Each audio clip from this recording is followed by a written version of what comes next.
Kalau kita ngomongin e-commerce di Indonesia, kayaknya ada satu kata sakti ya, termurah. Tapi pernah kepikiran nggak sih apa harga yang sebenarnya kita bayar buat label itu?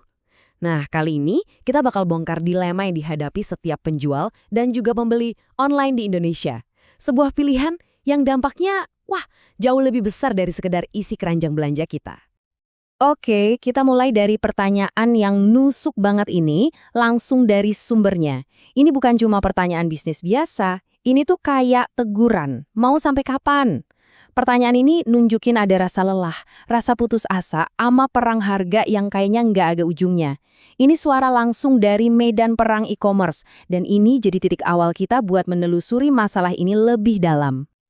Di tengah-tengah perang harga ini, setiap penjual itu kayak berdiri di sebuah persimpangan. Mereka harus milih, ada dua jalan yang beda banget. Dan tentu aja, hasil akhirnya juga bakal jauh berbeda. Yuk kita lihat kedua jalan ini lewat dua karakter penjual yang ceritanya akan kita ikuti. Di satu sisi, ada Andi. Motonya simple, siapa yang paling murah, dialah pemenangnya. Buat dia, yang penting itu penjualan banyak. Dan cara paling cepat ya banting harga. Nah, di sisi lain, ada Rina. Dia punya pandangan beda. Bisnis buat Rina itu bukan lari sprint, tapi maraton. Dia fokus bangun sesuatu yang lebih dari sekedar harga, yaitu merek, kepercayaan, dan nilai jangka panjang. Dua filosofi yang sangat berbeda di satu pasar yang sama. Oke, sekarang yuk kita coba ikutin jalan yang dipilih Andi. Jalan yang kelihatannya paling gampang dan paling cepat buat dapat penjualan. Tapi jalan paling murah ini seringkali penuh jebakan yang gak kelihatan di awal. Sebuah jebakan yang bisa narik bisnis ke dalam putaran yang bahaya banget. Nah, ini yang menarik banget. Coba deh lihat gimana satu langkah itu nyambung ke langkah berikutnya. Semuanya berawal dari satu keputusan, banting harga. Emang sih, penjualan jadi naik. Tapi lihat langkah kedua, margin keuntungan langsung tipis banget. Kenapa? Ya karena semua orang lakuin hal yang sama, jadi harus potong harga lebih gila lagi biar dilirik.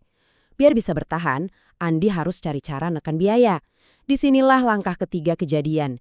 Dia terpaksa nyari barang impor super murah dari luar negeri. Soalnya produsen lokal nggak mungkin bisa ngasih harga segitu. Dan tanpa sadar, sampailah kita di langkah keempat. Andi dan ribuan penjual lain yang kayak dia malah jadi ikut ngelemahin industri dalam negeri. Biar ngerti kenapa ini bahaya banget, kita harus kenal sama yang namanya HPP atau harga pokok penjualan. Gampangnya gini deh, anggap aja ini modal kamu buat setiap barang yang kamu jual, termasuk biaya bahan, biaya produksi, dan lain-lain. Nah, waktu kamu terus-terusan kasih diskon, harga jual kamu makin deket atau bahkan lebih rendah dari HPP. Di titik itu, kamu udah nggak lagi bisnis, kamu itu sebenarnya lagi ngebayar pelanggan buat ngambil barang kamu. Rugi kan? Dan slide ini nunjukin banget nasibnya si Andi. Lihat deh grafiknya. Di bulan pertama, marginnya masih sehat. Tapi karena terus-terusan ikut perang harga, di bulan ketiga marginnya langsung anjlok. Puncaknya, di bulan ke-6, grafiknya udah masuk zona merah. Andi sekarang rugi di setiap penjualan. Strategi paling murahnya udah makan dirinya sendiri. Tapi, di tengah cerita yang agak suram ini, penting banget buat kita ingat. Ini bukan satu-satunya jalan. Ini adalah sebuah pilihan, bukan takdir. Ada alternatif lain dari putaran ke bawah yang dialami Andi. Ada jalan lain yang bisa kita ambil.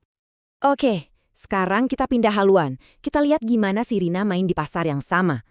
Rina ini milih jalan yang lebih susah di awal.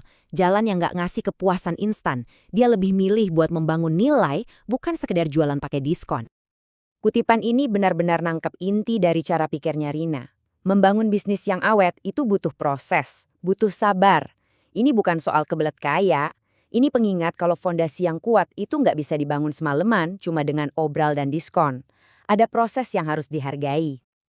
Jadi, apa sih resepnya Rina? Semuanya dimulai dari kualitas produk. Itu harga mati. Terus, dia bungkus produknya dengan cerita dan branding yang unik. Jadi pelanggan itu nggak cuma beli barang, tapi juga dapat pengalaman lewat servis yang oke banget. Tujuannya cuma satu, membangun kepercayaan. Dan yang paling penting, harganya itu adil, cukup buat nutup modal, ngasih untung yang wajar, dan jadi bahan bakar buat inovasi ke depannya. Oke, sampai sini kita udah lihat dua pilihan di level individu. Pilihannya Andi dan pilihannya Rina. Sekarang coba kita zoom out gambarnya. Soalnya gabungan dari jutaan pilihan individu kayak ginilah yang bakal nentuin nasib ekonomi negara kita ke depannya. Jadi dampaknya buat negara kita apa dong? Nah, pertanyaan ini ngebawa kita dari obrolan bisnis kecil-kecilan ke konsekuensi yang jauh lebih besar, skala makroekonomi. Pilihan antara banting harga sama membangun nilai itu bukan lagi cuma strategi bisnis, tapi bisa jadi penentu masa depan industri nasional kita. Kalau sebagian besar penjual ngikutin jalannya Andi, ini nih resiko yang kita hadapi. Indonesia bisa-bisa cuma jadi negara distributor. Kita nggak lagi produksi, kita cuma jadi pasar buat jualin barang-barang impor murah. Pabrik-pabrik lokal yang nggak bisa bersaing soal harga, ya bisa gulung tikar. Artinya apa? Bisa jadi ada PHK massal, yang dampaknya kejutaan keluarga. Dan yang paling serem, kemampuan dan keahlian kita buat memproduksi barang sendiri bakal makin lemah. Kita jadi bergantung banget sama negara lain. Jadi, intinya tuh di sini teman-teman. Jalan paling murah yang dipilih Andi, kalau diikuti banyak orang, ujung-ujungnya ngebawa kita jadi negara distributor. Sebaliknya, jalan membangun nilai yang dipilih Rina, kalau didukung dan banyak yang niru, justru bakal muatin fondasi kita buat jadi negara produsen. Sebuah negara yang berinovasi, yang menciptakan sesuatu, dan punya kemandirian ekonomi. Kita udah sampai di bagian akhir nih. Setelah ngikutin ceritanya Andi dan Rina, terus lihat dampaknya buat skala nasional, kita jadi harus nanya lagi nih ke diri sendiri. Apa sih harga yang sebenarnya dari sebuah produk? Pilihan yang kita buat setiap hari di platform e-commerce, entah sebagai penjual atau pembeli, ternyata bukan cuma soal harga. Ini soal masa depan yang lagi kita bangun bareng-bareng, dari satu transaksi ke transaksi lainnya. Setiap rupiah yang kita keluarkan itu kayak sebuah suara, sebuah pilihan buat mendukung model bisnis tertentu. Jadi, kita mau milih masa depan sebagai distributor atau sebagai produsen? Dan inilah pertanyaan terakhir buat kita semua renungin. Buat para penjual, coba pikirin lagi deh, nilai apa sih yang sebenarnya kamu tawarkan selain label harga?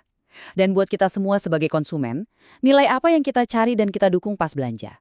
Karena pada akhirnya, jawaban dari pertanyaan inilah yang bakal ngebentuk bukan cuma nasib bisnis kita, tapi juga masa depan ekonomi Indonesia. Terima kasih.